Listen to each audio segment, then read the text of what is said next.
Hi, I'm Dave Annell, professional genealogist with more than 40 years' experience as a researcher. This is a very short introduction to using and understanding the records of the Tithe Commission.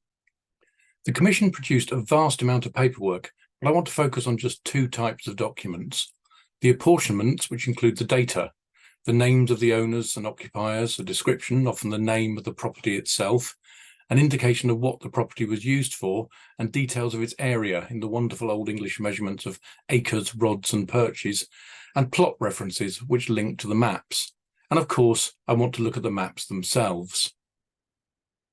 As a family historian, I'm used to coming at these records from the perspective of the people rather than the places. But while my initial interest may be in the occupants, I also want to find out as much as I can about the houses they lived in, and how those houses, along with their occupants, fitted into the wider communities in which they lived. Most of the work of the Tithe Commission was carried out in the late 1830s and early 1840s, so the records can be used to good effect in conjunction with the 1841 census returns. One of the big drawbacks of the 1841 census, and there are many, is the often vague nature of the information recorded about individual addresses.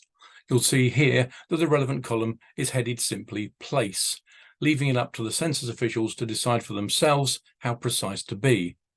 Of course, in the days before the advent of the penny post in January 1840, there was little need for precise addresses, particularly in rural areas where everyone knew everyone else and knew exactly where they lived. So it's not surprising that we often find entries in the 1841 census like this, where every individual property on the page is simply listed by the name of the village or hamlet, in this case Ayot Green, with the name of the parish, Ayot St Peter, over here at the top of the right-hand page. The main aim of this brief presentation is to demonstrate how, by using tithe records along with other contemporary maps, photographs and postcards, we can take an entry in the 1841 census with a vague address like this and end up by viewing the house itself as it is today on Google Maps. This is, of course, assuming that the property is still there. So let's have a look at how this might work in practice. We're going to start with the entry for the Harwood family.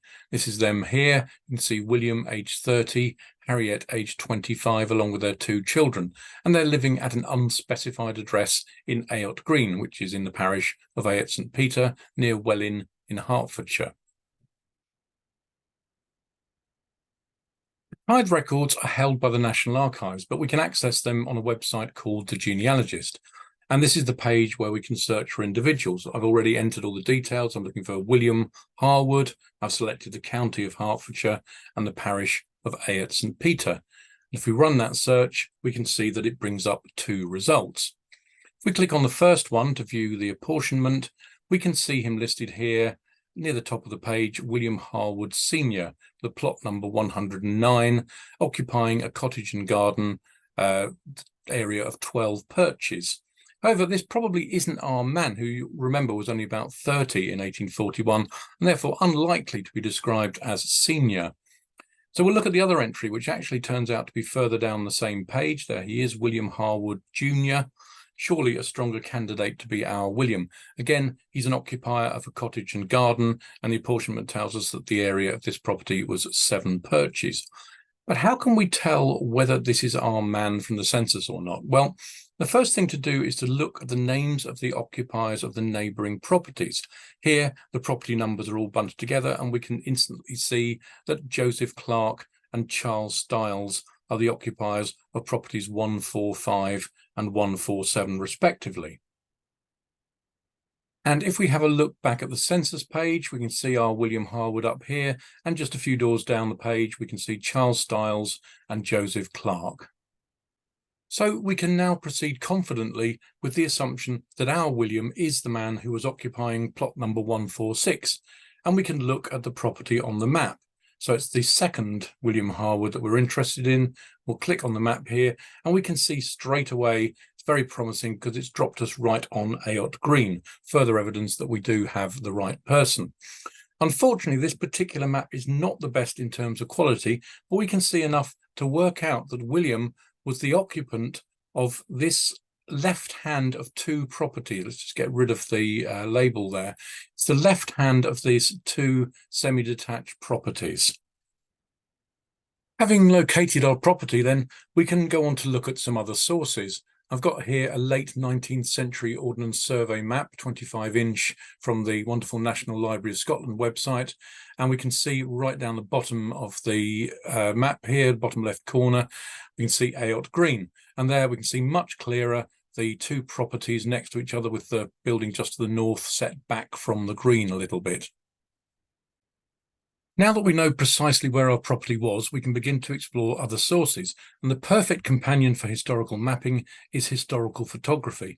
And we're fortunate in this case to have access to a fantastic resource put together by a local history group focusing on the parish of Ayotte St Peter. Unfortunately, I had a few problems getting onto the site when I was recording this, but I have a few sample photos that I downloaded some time ago.